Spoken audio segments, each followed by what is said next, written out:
If it's love that mothers have raising children, why do mothers need the children as adults to be grateful? Why do they need their children to show gratefulness if they raise their children with love? If you've been a good parent and a loving parent, your child logically is not supposed to make that shift. Okay. So you've been a loving parent. And see, this is the misnomer of, the connection of, okay, because they made that shift and they made that choice to make that shift, you're responsible. The kid has a decision. The adult child has their own decision to make. They can spend their time looking at the parent and pointing the finger at the parent saying, you were the reason I'm doing this now. Or they can say, I'm making this decision. This is how I feel. It had nothing to do with you. It's not always the parent who is at the brunt of every decision an adult child makes. But you have to agree with me that there is no such thing as good parents raising bad children. The children are the reflection of the parents. So if the kids are angry at the parent, it means that the parent was no good, right? No, I do not agree. And in fact, there have been a number of articles that counteract that. And there was one in 2010 by a doctor, I think it's Friedman, who said there are good parents who raise bad kids. They ultimately end up with bad kids because the reality is that each child, when they're born, come into this world with over 400 set characteristics.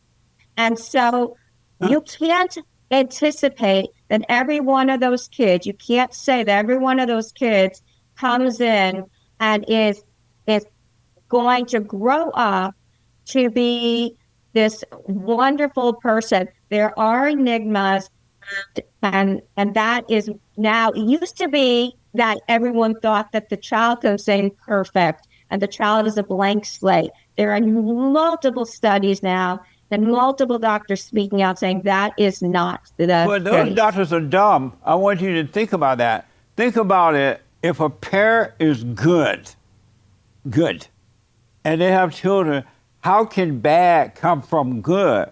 The kids will become whatever the parents are. So that's a dumb doctor. I don't know who he is, but he sounds very dumb. Not just one doctor. So you have to look up and you have to read those studies then, because that's not the correlation all the time. But can you tell me how is it possible that a good parent can raise a bad child? It doesn't make sense, right? Because there are other influences, including those characteristics that factor in.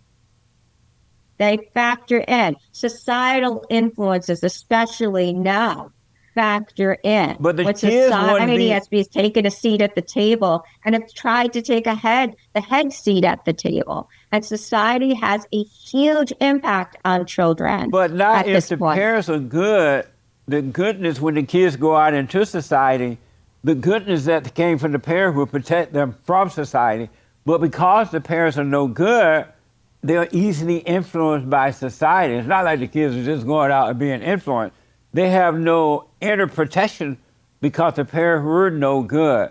Let me ask, knowing that mothers don't have love to raise children, they need a father there to show them how to raise the children and protect the children from the mother. Could that have, and your husband died, I guess, when your kids were young, could that have something to do with that because you didn't have the foundation, the father in the home showing you how to raise the children? Could that have something to do with it? Because mother can't raise children without a father. Right, so I don't agree with that, but I can say that the male influence, I think that the best of all households is when there is a mother and a father in the home, because they bring different things. One doesn't teach the other how to be a parent. They have come with different roles, and they merge those roles, and that's the best of all situations. Right. However, do I think there are plenty of wonderful single mothers out there that did great jobs were put in circumstances where they had to raise the kids, and there were plenty of fathers also that just decided to up and leave and left the women in the situation. So if they're left in that situation and doing the best they can, they've gone out. I mean, there are plenty of examples of what wonderful, people, men, also, Dr. Ben Carter, who is an incredible man. And yet he was raised by a single mom. So I'm not going to say, I think that, as I said, best of all circumstances and a mother, father in the home. But that doesn't mean that if a father isn't in the home, one, they can't be an active father, or two, she won't be able to raise solid kids. What I've noticed, and I'm sure you have too, is that the father is the light of the family. And so the wife looks to the father, the husband, to see how to raise the children, because she's in the darkness, and in darkness she needs the light of the father, and the father guides her into raising children. And when the mother don't have that, because she's of the darkness, the kids end up in the darkness too, because the mother raised them with anger, because the light is not there, and the kids end up screwed up. You have to agree to that, right? I do not agree with that. I think the light in any home, in my belief, is God. I know, but mothers don't know God.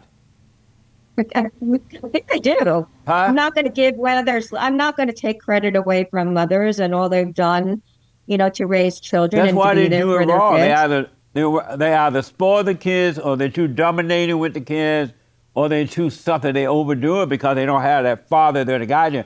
And you don't know one mother that have raised children by herself and the kids turned out well. You don't know one. You have not heard of one. I do know. You have not seen I do one. Know. You don't know one. I do know. I know plenty of them. But that's because those women don't tell the truth. What?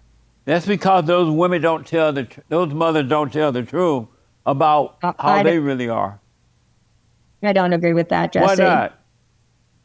Because I don't. Because I know these women. I know myself. I've got 4 kids that have turned out and are very well. I've got one that's gone rogue.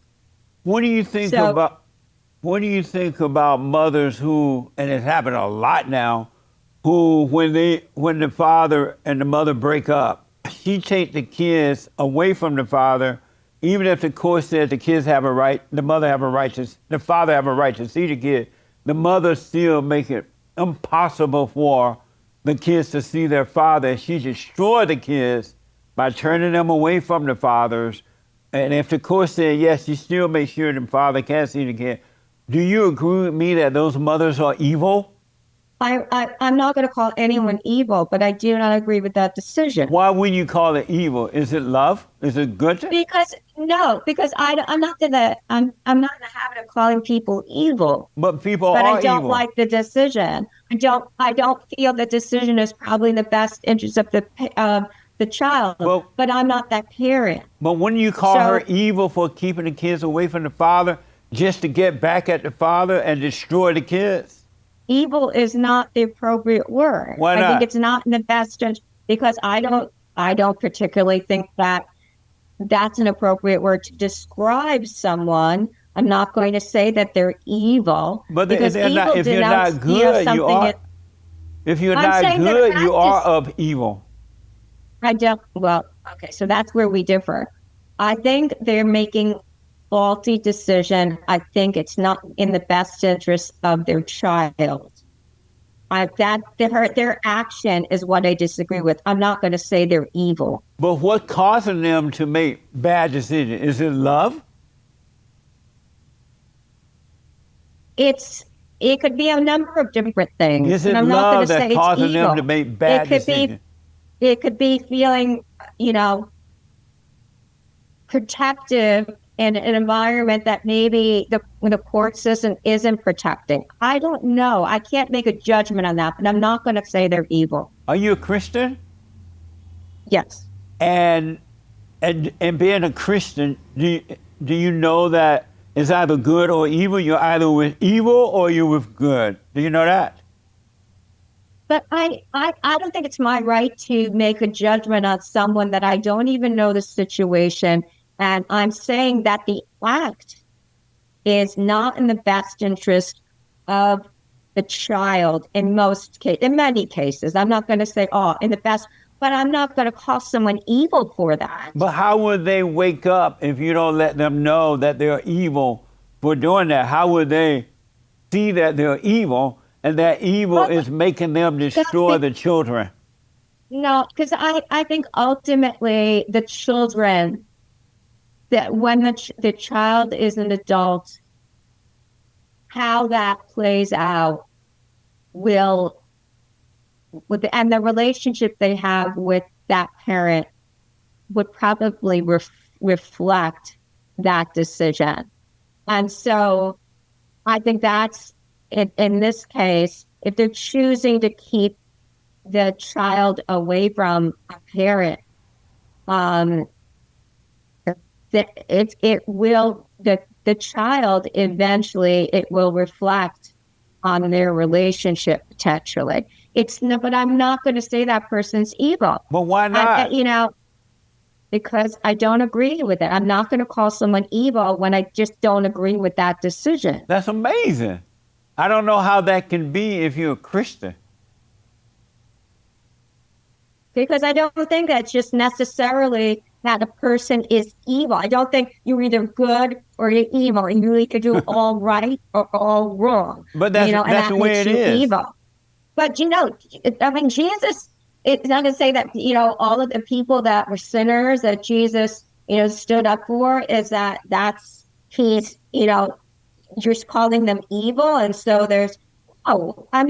Jesus stood up for the that sinners. human beings are evil, and no one knows the depths of the evil of a human being, and that angry people, which is evil, are murderers, and you should not even trust them because they're evil. I don't even know where this. I honestly don't even know where this conversation is going, because I really don't think we're going to agree on this. Oh. So let me ask, it's fine. Did you forgive your mother? My mother? Yes. For being a human being in her decisions? Yeah, absolutely. I love my mother. Did you forgive her? Was she perfect? No. So I forgave her for her imperfections. And did you tell her? Yes. You told your mother you forgave her for what she did to you? Really? Didn't do anything to me that was out of the ordinary. But she recreated you in her image. My mother was a wonderful mother. I'm not a carbon copy of my mother.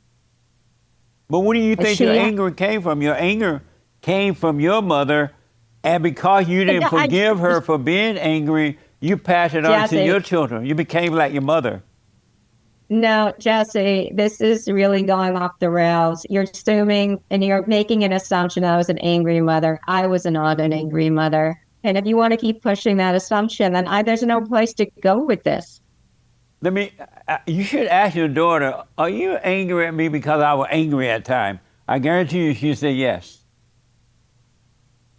Okay, Jesse.